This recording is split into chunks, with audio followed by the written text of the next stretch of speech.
বর্তমানে দেশের পুলিশ বাহিনী যেভাবে চলছে তাতে মনে হচ্ছে পুলিশ বিভাগ যেন উৎসবের আমেজে ঈদের ছুটি উপভোগ করছে। কারণ একমাত্র ঈদের সময়টাতেই দেশের আইন শৃঙ্খলা কিছুটা ভালো থাকে। উৎসবপ্রিয় বাঙালি দুই ঈদের প্রায় সপ্তাহখানেক সময় নানামুখী অপরাধমূলক কর্মতৎপরতায় নিজেদের খুব একটা জড়ায় না। থানাগুলোতে মামলাবাজ মানুষের যাতায়াত কমে যায় বলে সারা দেশের পুলিশ প্রশাসনকে তেমন কড়াকড়ি দায়িত্ব পালন করতে হয় না।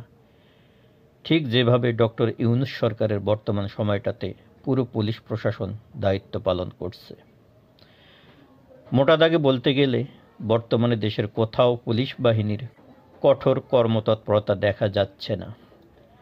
ট্রাফিক জ্যামে নাকাল শহরগুলোতে ট্রাফিক পুলিশের দায়িত্ব যথেষ্ট শিথিলতা লক্ষ্য করা যাচ্ছে। বিভিন্ন পত্রিকার রিপোর্টে দেখা যাচ্ছে পুলিশের গোয়েন্দা বাহিনীগুলো ঠিকঠাক কাজ করছে না। মাঠ পর্যায়ের পুলিশ সদস্যদের লক্ষ্য করলে স্পষ্ট বোঝা যাচ্ছে তাদের মধ্যে এক ধরনের চরম হতাশা আর অনিশ্চয়তা কাজ করছে, এবং এটাই স্বাভাবিক।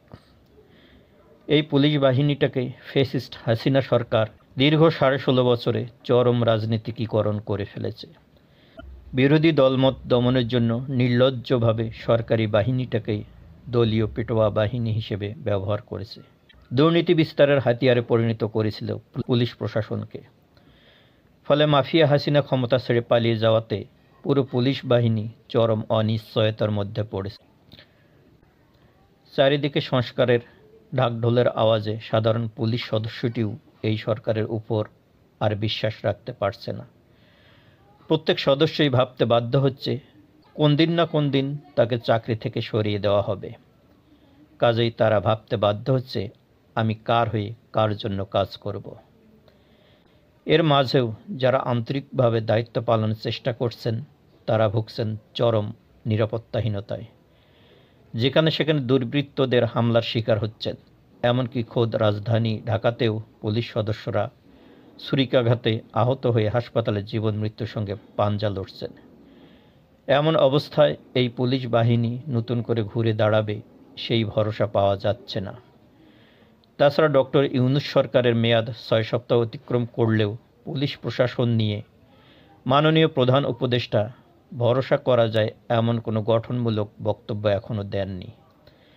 তিনি বারবার দেশের ছাত্র সমাজকে নিয়ে যেভাবে স্বপ্ন দেখছেন, তাদেরকে যেভাবে স্বপ্ন দেখাচ্ছেন, সেখানেই পুলিশ প্রশাসনকে নিয়ে তেমন কোনো আশার বাণী শোনাননি। পক্ষান্তরে পুলিশ বাহিনীকে একরকম নেতিবাচকভাবে তুলে ধরা হচ্ছে।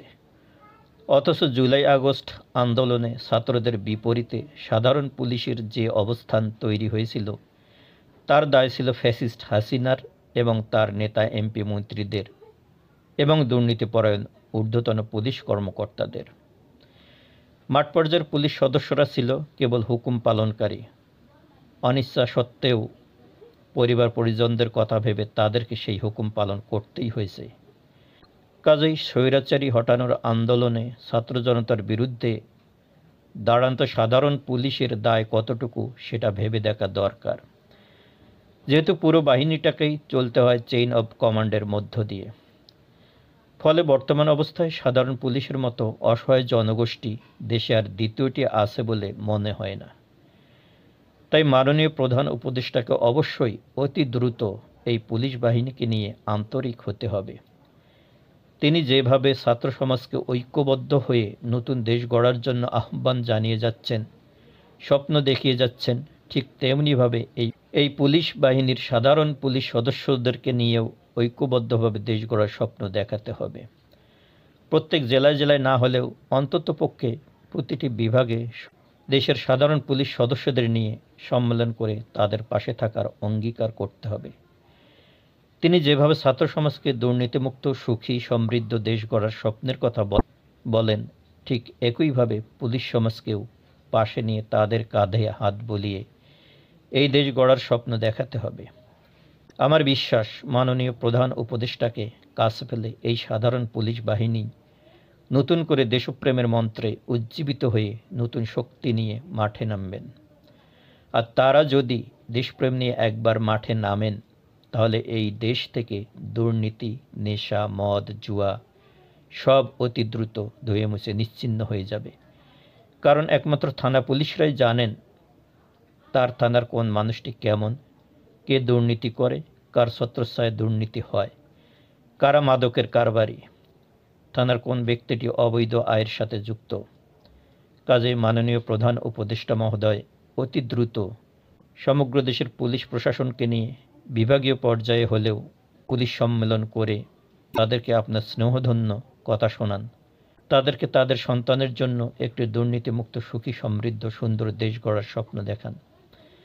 যেভাবে সারা বিশ্বের তরুণ যুব সমাজকে আপনার বক্তৃতার মাধ্যমে উজ্জীবিত করেন, ঠিক সেইভাবে এদেশের পুলিশ সদস্যদের আপনার মোটিভেশনাল বক্তব্য দিয়ে উজ্জীবিত করুন। দেখবেন আপনার রাষ্ট্র সংস্কারের 60% কাজ সম্পন্ন হয়ে যাবে। কারণ সব উন্নত দেশেই মাঠ পর্যায়ের আইন শৃঙ্খলা বাহিনী তথা মাঠ প্রশাসন দেশপ্রেমে উজ্জীবিত হয়ে সৎভাবে কাজ করে বলেই দেশগুলো উন্নত হয়ে ওঠে। ভালো থাকি, ভালো রাখি সবাইকে। ভালো লাগলে চ্যানেলটি সাবস্ক্রাইব করি।